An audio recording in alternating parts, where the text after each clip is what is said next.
Guys, I did it again. I recorded the video.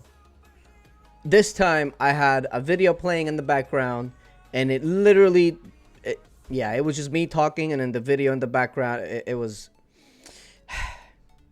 what can you say? But anyway, today we're going to be talking about my number one Colosseum hero, that being Lore Weaver, because she is the only reliable healer that, in my estimation, we have. Now, of course, there are other healers in the game, prima donnas, etc., but they are nowhere near as good as Lore Weaver in the Colosseum.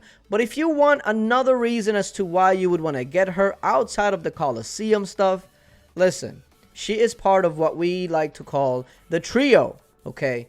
That is army heroes. She is part of there's Lore Weaver, Berserker, and Songstress. Those are the three army heroes that a lot of people focus on first, outside of like the 11Ks, etc. Those are the main three that people have in their walls, and then you can sprinkle in Rose Knight, Watcher, Chaos Dragon, Storm Fox, etc. But those three are the main ones, and she is one of them. So if you want to do well taking rallies, taking forts, etc., you definitely want her maxed out.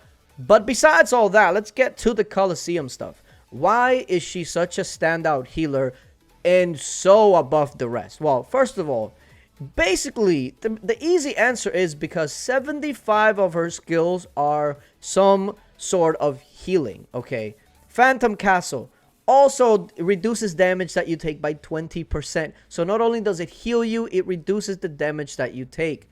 You got Requiem of Rebirth, which is essentially, if you really look at it, this is like the Rose Knight ultimate ability, except it's not going to be hurting the enemy. It's going to be healing your allies. It goes 6 times around your allies. So it's pretty much the opposite of Rose Knight's ultimate. And then when she dies, the final gift to you from her is she heals up all your allies. So even if they do get to her, they then have to go up against your team fully healed. So it's kind of like, do I really want to take her out right now since the rest of the heroes are low on health? So yeah, that's 75% of her abilities are healing some sort of way. Now, if you were to ask me, okay, well, let's say that you have a healer that only has one ability that doesn't heal, what would you want that ability to be? I would have said, well, I wanted to do pretty decent damage with a pretty damn good stun, right? Well, that's exactly what it is. Deals 5,000 magic damage and inflicts a stun for 3 seconds, which is an eternity in Colosseum. Okay, now the only bad thing about that is that it is a random enemy, so you do kind of have to get a little lucky. But there's been so many times where there's a hero with like a sliver of health, where there's like a petite devil, the opposing Lore Weaver, and this hammer just hammers it down. Okay, that was a bad pun. But anyway, this is why she is way above and beyond any of the other healers. If you take a look at the other prominent healers, because technically speaking, Petite Devil, Rose Knight, Witch Doll, they're all considered quote-unquote healers because they do have a heal. Those are not heroes that you're picking for healing, right? But let's take a look at Sea Squire, right? You got Aqua Heal. That's the only thing in his kit that actually heals, which is already pretty bad. The other thing is that Aqua Heals is something that he needs to kind of like channel. And if he gets hit while he does that, it cancels out. So it's like, oh, well, that's not very reliable. Same thing with Dark Follower. Dark Follower only has Holy Blessing that heals. That's the only thing he has that heals. And granted, it heals for quite a bit. And also granted, it does increase attack by 345, which is a lot. But it can be disrupted. And it's very niche. So it's not that reliable. And definitely not something that you'd want in every single team. Prima Donna is pretty much considered the number 2 healer in the game. But if you take a look at her kit, increases magic attack by 240 for the allies, which is actually pretty decent depending on what team you're running. But again, very, very niche. This is magic attack. The previous one was physical attack. So it doesn't go for everybody. And then Athena's Anthem is probably the better one out of all the other ones because this one can't be interrupted. But you have to wait till she can use her ultimate ability to even get a heal, which sometimes takes forever. So your team might be dead before she even gets to heal, which is not ideal. And then the very last one is the Dream Witch, and it's pretty much, it's the same thing. It has one heal that restores pretty decent amount of HP, but it can also be disrupted, and the rest is just damage. So while all of these heroes and healers, they can work in separate teams or depending on the situation, the enemy team, etc., those are not heroes that you're just putting on any team and you're like, yeah, that'll work. Whereas Lore Weaver, you name me a team, I will easily take out one hero off of it and be like, that could work. That's the difference. Okay, now, with all of that being said, let me go ahead and show you the difference, because you can easily see how this works. Okay, let's take a look at the first one. I'm going to go ahead and show you here is going to be one without Lore Weaver, and this is all going to be against the same team, by the way. The first one is going to be without Lore Weaver at all. Let's see how easily we can win. The second one is going to be with Prima Donna.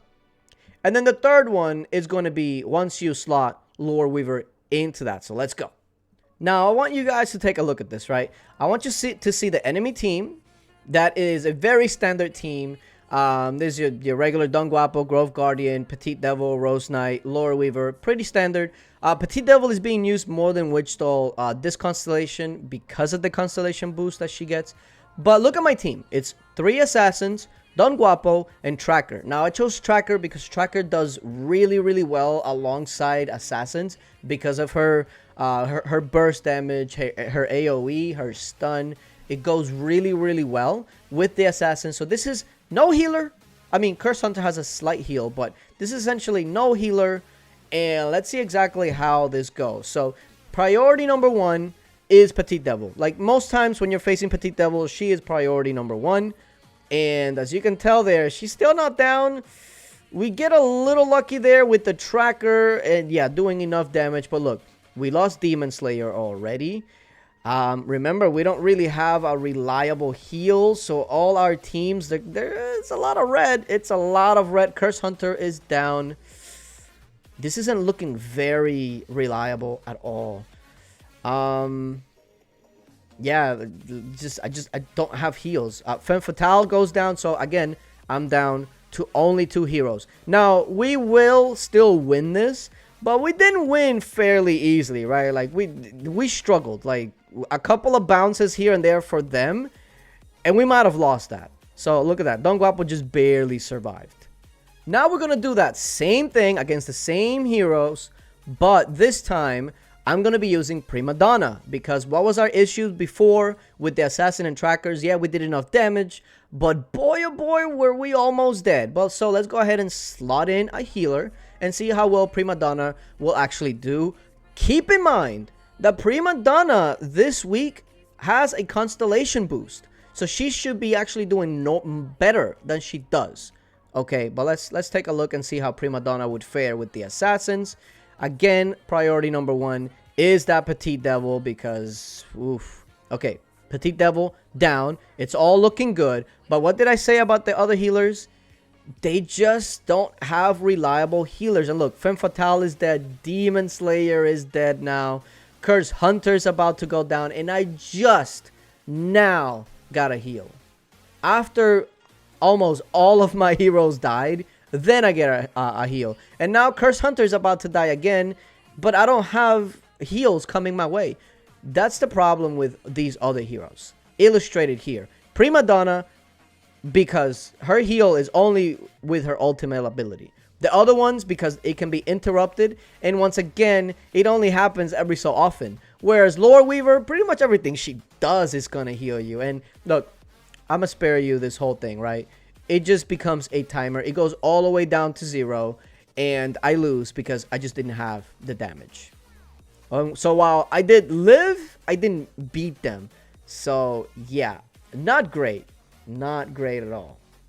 And now I'm going to show you the same thing. The only thing we're changing is we're going to be adding Lore Weaver into the mix. So remember, the last 2 times, we've lost one, we've won one, and both times with like all heroes dead, pretty much, right? So let's take a look here. Again, Petite Devil was the #1 target. We took care of that, and as you can tell, like, look at this.